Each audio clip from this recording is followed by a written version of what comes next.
To find out the real story, it takes time. This upload is going live only after all my information collection is complete, because what we found on Route 13 is difficult to explain. In the arid isolation of West Texas, there's a stretch of black ribbon nobody likes to drive after dark. For the locals, it's Route 13, cutting through miles of nothing between the oil fields and the small town of Black Creek. It's the kind of road where the cell service dies and the streetlights are spaced so far apart, they feel less like guidance and more like taunts.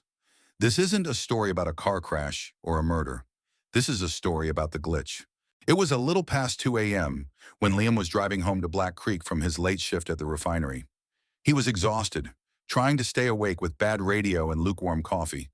The road was utterly empty, just him, his headlights cutting through the dark scrub, in the deep, pressing quiet of the desolate high desert. Then he saw her. She was standing just past mile marker 42, near the rusted sign for the old San Marcos ranch. She was silhouetted against the weak beam of his high beams, young, maybe early 20s, wearing a thin, old-fashioned floral dress that seemed completely wrong for the cold desert night. She wasn't hitchhiking with her thumb out. She was just standing, staring at the ground, illuminated by the faint blue-white glow of an old smartphone held in her hand. Liam knew he shouldn't stop. Route 13 was notorious for everything you didn't want to find after midnight, but she looked so lost, so frail. He pulled over, rolling down the passenger window. "You okay, ma'am?" he called out, his voice a little rough. "Need a ride?" She looked up. Her face was pale, almost translucent in the artificial light, and her eyes were wide, dark, and utterly devoid of expression. She didn't speak.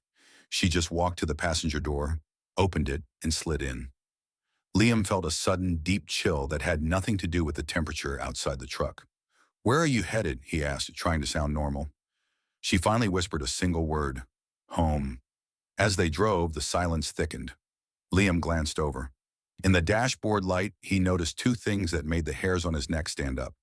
First, she wasn't breathing. He couldn't hear or see any movement of air. Second, her phone was still on.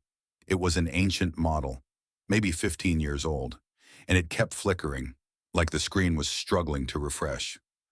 "Your phone keeps glitching out," Liam said, trying to break the tension. She didn't reply. Her hands resting in her lap were pressed around the phone so tightly her knuckles were white. Her gaze was fixed straight ahead, but she didn't seem to be looking at anything. Just as they approached the old, crumbling Dry Creek overpass, the place everyone says is haunted because of a series of fatal accidents there decades ago, Liam felt an overwhelming urge to check his mirrors. He looked up at the rearview mirror. He could see his own terrified eyes, the dark road behind him. But the passenger seat was empty. There was no reflection of the girl. He slammed on the brakes. The car skidded slightly, stopping abruptly near the center line. He spun around. The seat beside him was empty. She was gone. Liam's heart hammered against his ribs. He wanted to floor it and leave, but something glinted on the floor mat. It was the phone, the old blue-white screen still flickering. Trembling, he picked it up. The phone wasn't locked. The screen wasn't showing the home screen or a game. It was looping a short video. It was a grainy, time-stamped clip, only about 10 seconds long.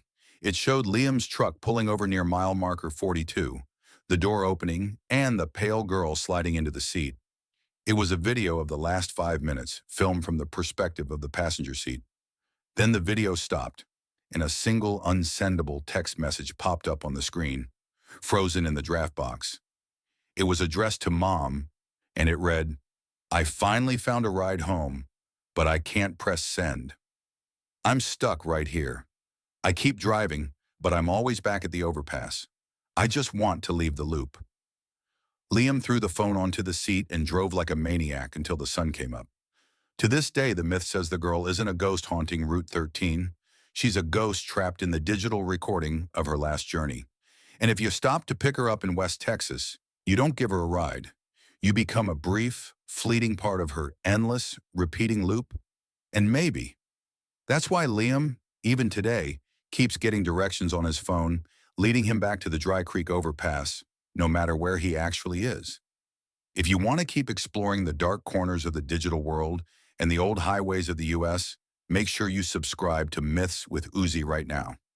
Hit that like button to tell the algorithm you want more videos like this one.